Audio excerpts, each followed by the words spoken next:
about momentum, and you can talk about velocity, and using the scientific experimentations, and just build your own hypotheses and how it can make different things. We need to create a way for ping pong to be delivered into this container in which they will be sold. So we have Seabiscuit here, the precursor of the Pony Express. And so we insert the ping pong ball here, but we had a problem. We couldn't get too close to the delivery, so we had to invent a way to be able to load it without having a worker too close to the machine. So we drop the ball.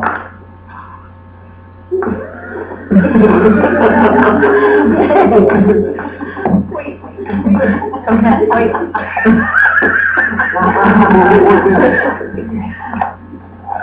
Yes. All right, and now we can deliver and sell. Yes.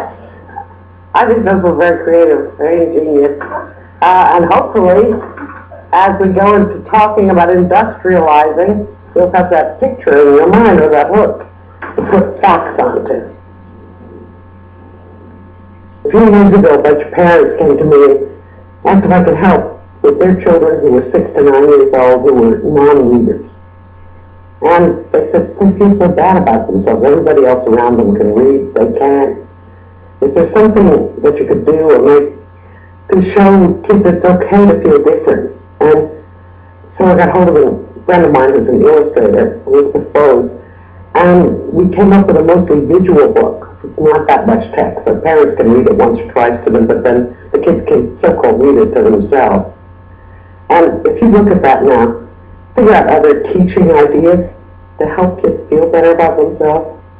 Well, we were thinking of taking one idea from the book, and that is the quilt that's featured on page 21. And on it, it's basically, I guess, citing all the strengths and also weaknesses of the child who's laying underneath the quilt. And what we thought we'd do in the classroom, as far as the elementary school children, we start at the personal level. And what we have them do is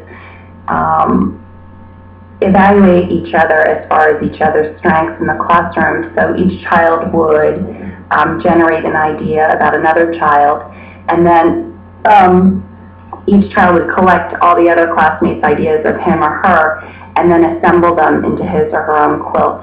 Right. I like that. And then you could adapt it to, at the group level, how these individual strengths make the group as a whole function successfully. A child cannot be happy with diversity unless he's comfortable with the idea of diversity in himself. And the way he gets comfortable with himself is to appreciate his own strengths first.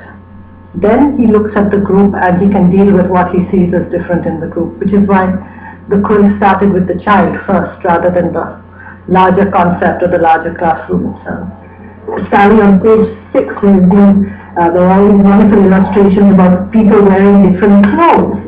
And I sort of look around the room today and I'm the only one wearing this. So I'm different. And I feel, a little different from everybody else. And I think this would be, I feel fine. But I think this would be a great way of teaching kids, or even showing them in a very concrete manner, how even though I'm wearing different clothes, I'm still among friends, and people still like me, hopefully. And it's just that I may be different from you. We maybe, have different color hair, but we can still sit at the same table and still do the same thing. So to me, this is really relevant, and I think I could use this a lot when dealing with kids, about the diversity of everybody, and just show them in a concrete manner how diverse we are. I think this book is important also, Sally, because for some of my high school students have seemed to have lost hope because of their learning disabilities, and I think in focusing on their strengths, but also focusing on their weaknesses, they get a balance for themselves. So they kind of put themselves in equilibrium as far as to what they can do and what they cannot do, and learning how to use both their strengths and weaknesses as a way to get the most out of life for themselves, as opposed to trying to accomplish or attain success in this traditional sense. And the thing that's so describing is how many of our students say, I don't have any experience. What I'd like to do is possibly cover some things that are shown on page 13, and that is that physical differences are not bad, but they require special help.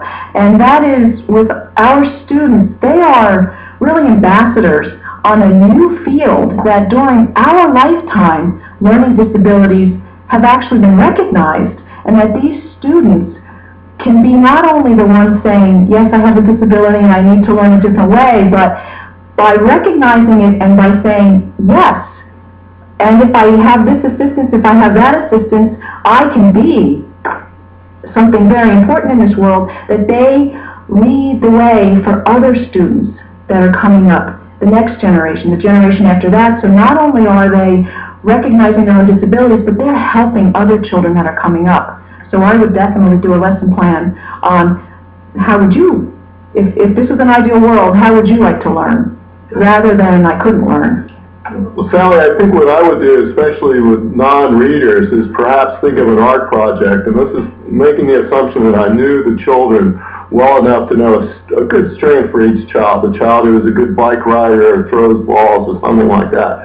And so rather than presenting the book, I think I would start out with an art project where each of them, in fact, made a self-portrait doing something that they're good at, and clearly leading, since I knew all the children, leading them to do something positive. And then I'd probably put the art project together on a wall or on a board or something like that, and then we can talk about all the different strengths, and that would be my lead in to talking about how people are different, but they all have different strengths.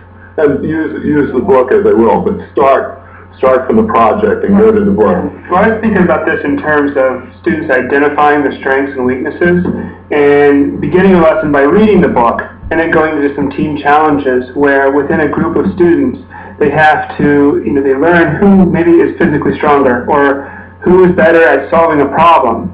And, there's great games crossing a lava field where there's some students that really shine in the spatial awareness of it and what needs to happen, and other ones who physically can help carry the team across.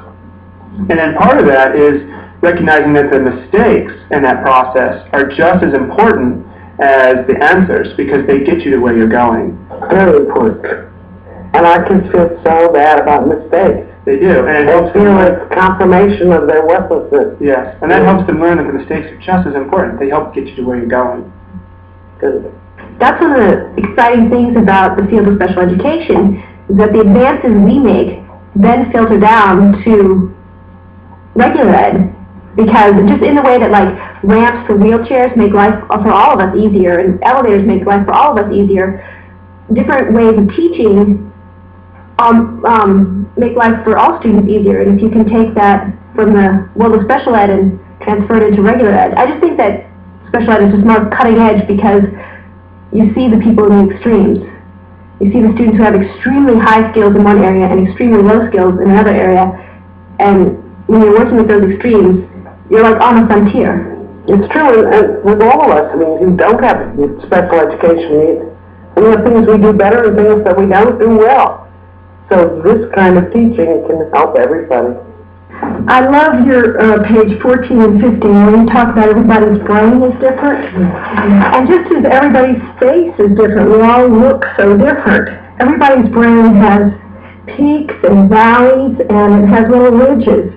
And so your really good skill, like for instance, maybe you can sing, or maybe you can draw or paint or plan a room or plan a space.